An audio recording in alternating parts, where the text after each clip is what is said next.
Hello everyone, welcome back to my channel. আজকে আমরা shall উইলের ব্যবহার শিখব। শ্যাল উইল আমরা কখন ব্যবহার করি? যখন আমরা ভবিষ্যতে কোনো কাজ করব বোঝাবো, তখন আমরা ফিউচার টেন্সে শ্যাল উইল ব্যবহার করে থাকি। যেমন ধরো আমি বললাম, আমি কাল বাড়ি যাব, তুমি পরশুদিন আমাদের বাড়িতে আসবে। এই ধরনের কথা যখন আমরা বলি, অর্থাৎ ভবিষ্যতে কিছু করব, ভবিষ্যতে কিছু হবে, এটা বোঝানোর জন্য আমরা ফিউচার টেন্স ব্যবহার করি এবং ফিউচার টেন্সে আমাদের শ্যাল উইলের প্রয়োজন হয়। ফিউচার টেন্সে শ্যাল উইলের আমরা ব্যবহারটা কিভাবে করব, সেই সেন্টেন্স কনস্ট্রাকশনটা কি, চলো দেখে নিই। প্রথমে বসবে আমাদের সাবজেক্ট, তারপরে বসবে শ্যাল বা উইল, তারপরে বসবে ভার্ব, তারপরে অবজেক্ট। তাহলে কি শিখলাম? যখন আমরা শ্যাল উইল ব্যবহার করে ফিউচার টেন্সে কথা বলবো, প্রথমে আমাদের সাবজেক্ট বসবে, তারপরে শ্যাল বা উইল বসবে, তারপরে ভার্ব বসবে, তারপরে বসবে আমাদের অবজেক্ট। আচ্ছা, শ্যাল উইল দুটো আছে, শ্যাল কোথায় বসাবো, উইল কোথায় বসাবো? দেখো, ফার্স্ট পার্সনে আমরা শ্যাল বসাবো, সেকেন্ড আর থার্ড পার্সনে আমরা উইল বসাবো। যে সেন্টেন্সটা আমরা বলছি তার সাবজেক্ট যদি ফার্স্ট পার্সন হয় আমরা শ্যাল বসাবো, এবং তার সাবজেক্ট যদি সেকেন্ড বা থার্ড পার্সন হয় আমরা উইল বসাবো। ফার্স্ট পার্সনে কে কে আছে? I, we. মনে রাখার সবথেকে সহজ উপায় হলো, মনে রাখবে আই, উই যদি আমাদের সাবজেক্টে থাকে সেক্ষেত্রে ফিউচার টেন্স করার সময় আমরা শ্যাল বসাবো, এবং আই, উই বাদে অন্য যা কিছুই আমাদের সাবজেক্টে থাক না কেন সেক্ষেত্রে ফিউচার টেন্স করার সময় আমরা উইল বসাবো। চলো তাহলে শিখে নিই। এটা হলো ট্র্যাডিশনাল মেথড। এবার এর বাইরে গিয়েও শ্যাল উইলের কিছু ব্যবহার আছে, সেটাও আমরা শিখব। চলো দেখো, তুমি এই কাজটি করবে, তুমি এই কাজটি করবে। আমি ভবিষ্যতের একটা কথা বলছি যে ভবিষ্যতে কখনো তুমি এই কাজটি করবে, তার মানে আমরা ফিউচার টেন্সে কথাটা বলছি। আমাদের সেন্টেন্স কনস্ট্রাকশনটা কি হবে?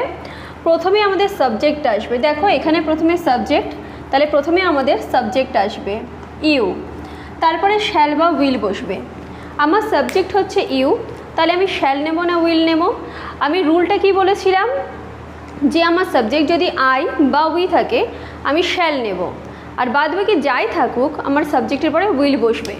তাহলে এখানে আই বা উই নেই, ইউ আছে, ইউ উইল বসে গেল শ্যাল বা উইল, তারপরে বসবে ভার্ব, করব। You will do the task, you will do the task, তুমি কাজটি করবে, you will do the task. এরপরে তুমি এই কাজটি করবেই, তুমি এই কাজটি করবেই। আমি ভবিষ্যতেরই কথা বলছি কিন্তু জোর দিয়ে বলছি যে তুমি এই কাজটি করবেই। যখন আমি ভবিষ্যতে কোনো কিছু জোর দিয়ে বলবো যে সেটা করবই বা তুমি সেটা করবেই বা ভবিষ্যতে কিছু হবেই, সেটা যখন আমি জোর দিয়ে বলছি সেক্ষেত্রে আমাদের এই নিয়মটা মনে রাখতে হবে। কি সেটা? যে ফার্স্ট পার্সনে উইল হবে, সেকেন্ড আর থার্ড পার্সনে শ্যাল হবে। অর্থাৎ আই আর উই থাকলে উইল হবে, আই আর উই ছাড়া অন্য যে কেউ আমার সাবজেক্টে থাকবে শ্যাল হবে।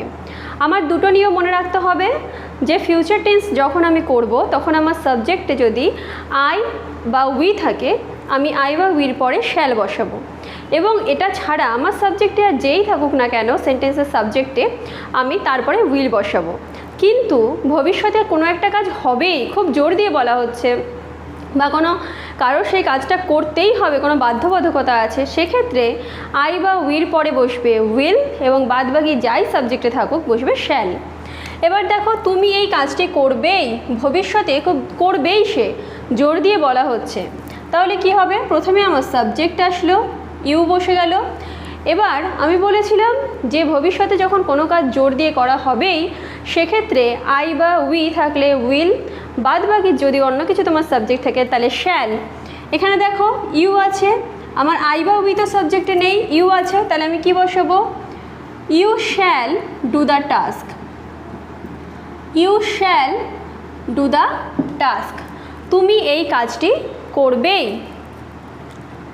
Sorry, this, you shall do this task, তুমি এই কাজটি করবেই। মিতা আজ মন্দিরে যাবে, মিতা আজ মন্দিরে যাবে। সে যাই হয়তো কথাটা সকালে বলা হচ্ছে, সে বিকালে যেতে পারে, সন্ধ্যাবেলা যেতে পারে, কিন্তু সে আজ যাবে, এখন যাচ্ছে না, সে আজকে আগামী একটা মুহূর্তে যাবে। তাহলে এটা আমাদের ফিউচার টেন্স। প্রথমে আমাদের সাবজেক্টকে মিতা, মিতা বসে গেল, মিতা মন্দিরে যাবে। ফিউচার টেন্সে আই বা উই ছাড়া যদি অন্য কেউ আমার সাবজেক্ট থাকে তারপরে আমি কি বসাবো? উইল বসাবো। মিতা উইল, তারপরে verb go to the temple, go to the temple today. Mita will go to the temple today. Mita আজ মন্দিরে যাবে। এরপরে দেখো মিতা আজ মন্দিরে যাবেই। আমি জোর দিয়ে কথাটা বললাম, মিতা আজ মন্দিরে যাবেই। তাহলে সেক্ষেত্রে কি হবে? সেক্ষেত্রেও আমি প্রথমে আমার সাবজেক্ট নিয়ে নিই মিতা। যখন আমি জোর দিয়ে কোনো কথা বলছি, ভবিষ্যতে জোর দিয়ে যখন আমি কোনো কথা বলছি, সেক্ষেত্রে যদি আমার সাবজেক্ট আই বা উই না হয় তাহলে তারপরে কি বসবে? শ্যাল বসবে। Mita shall go to the temple today. Mita shall go to the temple today. Mita আজ মন্দিরে যাবেই। আশা করি তোমরা বুঝতে পারছো যে যদি যখন আমি ফিউচার টেন্সে কোনো একটা কিছু হবেই বলছি, জোর দিয়ে বলছি, সেক্ষেত্রে আমার সাবজেক্ট যদি আই অথবা উই হয় তাহলে আমার সাবজেক্টের পরে উইল বসবে, অন্য যাই আমার সাবজেক্ট হোক সেক্ষেত্রে শ্যাল বসবে। এরপরে দেখো এই মেয়েটি হিন্দি শিখবে। এই মেয়েটি হিন্দি শিখবে, এটাও আমি ভবিষ্যতের কথা বলছি, ফিউচারের কথা বলছি। তাহলে কি হবে? আমার সাবজেক্টকে এই মেয়েটি, দিস গার্ল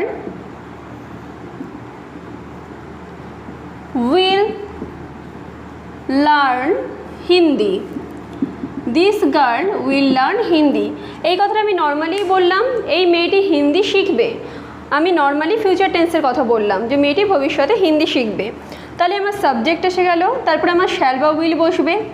যখন আমি এমনি ফিউচার টেন্সের কথা বলছি তখন আই অথবা উই ছাড়া অন্য যেই আমার সাবজেক্ট হোক তারপরে উইল বসবে। উইল বসে গেল, তারপরে আমার ভার্ব বসলো। This girl will learn Hindi. মেয়েটি হিন্দি শিখবে। এবার দেখো এই মেয়েটি হিন্দি শিখবেই। এবার আমি জোর দিয়ে কথাটা বলছি যে এই মেয়েটি হিন্দি শিখবেই। সেক্ষেত্রে কি হবে? দিস গার্ল, আমি কি বলেছি? যখনই ফিউচার টেন্সে আমি জোর দিয়ে কথা বলবো যে হ্যাঁ এটা হবেই, তখন আই বা উই যদি আমার সাবজেক্ট না হয়, অন্য যেই আমার সাবজেক্ট হবে তার সাথে আমি শ্যাল বসাবো।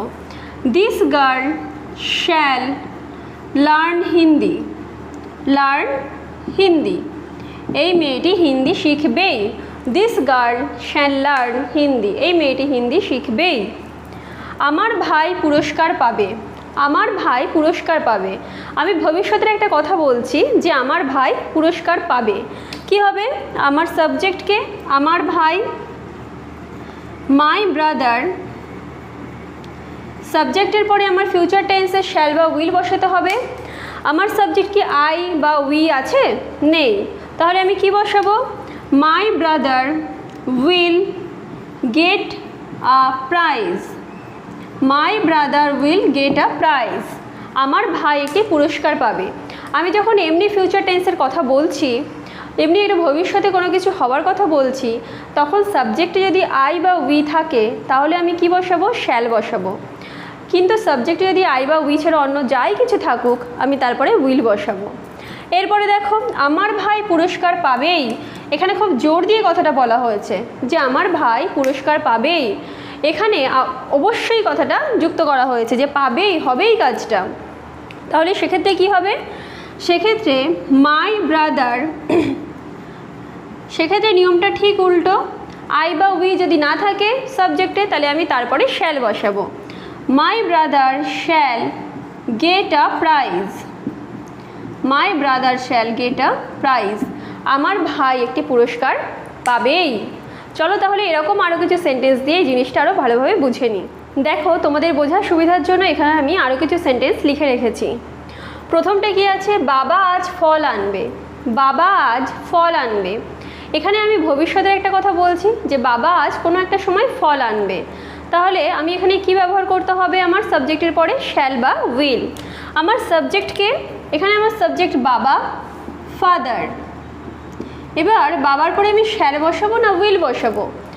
আমি বলেছিলাম যে যখন আমরা নর্মালি ফিউচার টেন্সের কথা বলছি, এমনি ইন জেনারেল ফিউচার টেন্স, যে বাবা আজ ফল আনবে, এখানে কিন্তু আমি জোর দিয়ে কিছু বলিনি, কথাটা আমি এমনিই বলছি যে বাবা আজ ফল আনবে। সেক্ষেত্রে মাথায় রাখতে হবে আই বা উই যদি আমার সাবজেক্টে থাকে তারপরে আমি শ্যাল বসাবো, তাছাড়া আর যা কিছুই আমার সাবজেক্টে থাকুক তারপরে আমি উইল বসাবো। তাহলে father will bring fruits today, father will bring fruits today. এরপরেরটা দেখো, বাবা আজ ফল আনবেই। এবারও আমি ভবিষ্যতের কথা বলছি কিন্তু জোর দিয়ে বলছি, বাবা আজ ফল আনবেই, এটা আজ হবেই। তাহলে কি হবে এটা? ফাদার, এবার আমি শ্যাল না উইল বসাবো। আবারও বলছি, মাথায় রাখবে যখনই আমি ফিউচার টেন্সে জোর দিয়ে কিছু করছি, জোর দিয়ে কিছু বলছি যে হবেই, তখন আই বা উই থাকলে আমি বসাবো উইল, তা যদি না থাকে আমার সাবজেক্টে আই বা উইর পরিবর্তে অন্য যা কিছুই থাক আমি বসাবো shall. Father shall bring fruits today, father shall bring fruits today. পরেরটা দেখো, আমি একটি ছবি আঁকবো। আমি একটি ছবি আঁকবো, আমি ভবিষ্যতের কথা বলছি যে আমি একটা ছবি আঁকবো। কি হবে এটা? আমার সাবজেক্ট আই, আই সাবজেক্ট অনুযায়ী আমার শ্যাল বা উইল বসবে। এখানে তো আমি জোর দিয়ে কিছু বলিনি, আমি এমনিই বলছি যে আমি একটি ছবি আঁকবো। সাবজেক্ট অনুযায়ী আমার শ্যাল বা উইল বসবে। আইয়ের সাথে কি বসে সবসময়? Shall. I shall draw a picture, I shall draw a picture। এবার দেখো, আমি একটি ছবি আঁকবই, এবার আমি জোর দিয়ে বলছি, এবার আমি ভবিষ্যতে কাজটা হবেই সেটা জোর দিয়ে বলছি। আমার সাবজেক্ট কি? আই। এবার আমার শ্যাল না উইল বসবে। আমি জোর দিয়ে বলছি, ভবিষ্যতের কথাই বলছি, জোর দিয়ে বলছি। জোর দিয়ে বললে আইয়ের পরে কি বসবে? Will. I will draw a picture, I will draw a picture। এরপরে দেখো, তুমি দুপুরে আম খাবে। এটা আমি কিন্তু জোর দিয়ে বলছি না, এটা আমি এমনিই বলছি যে তুমি দুপুরে আম খাবে। কি হবে? ইউ। ইউ এর সাথে সবসময় কি বসে? ইউ এর সাথে উইল বসে। আই উই বাদে সব থেকে মনে রাখার সহজ উপায়, মনে রাখবে যে আই উই বাদে ফিউচার টেন্সে আমার সাবজেক্ট যাই থাকুক তারপরে আমি উইল বসাবো।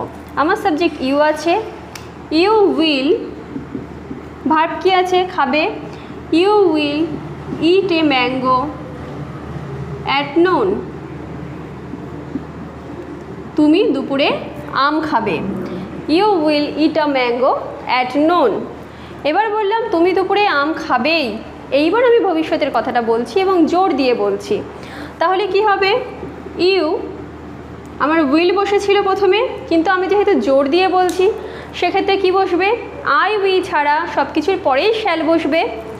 You shall eat a mango at noon, at noon, অর্থাৎ তুমি দুপুরে আম খাবেই। আমি নিয়মটা আরেকবার মনে করে দিই, যখন আমরা ভবিষ্যতে কোনো কাজ হবে বলছি, কোনো কিছু করবে বলছি, সেটা হলো ফিউচার টেন্স, সেক্ষেত্রে আমাদের সাবজেক্টের পরে শ্যাল বা উইল বসে। এবার কোথায় শ্যাল বসাবো, কোথায় উইল বসাবো? যখন আমাদের সাবজেক্টে আই বা উই থাকবে আমরা শ্যাল বসাবো, কিন্তু আর আই বা উই ছাড়া আমাদের সাবজেক্টে অন্য যাই থাকুক না কেন আমরা তারপরে উইল বসাবো। কিন্তু নিয়মটা ঠিক উল্টে যাবে। কখন উল্টে যাবে?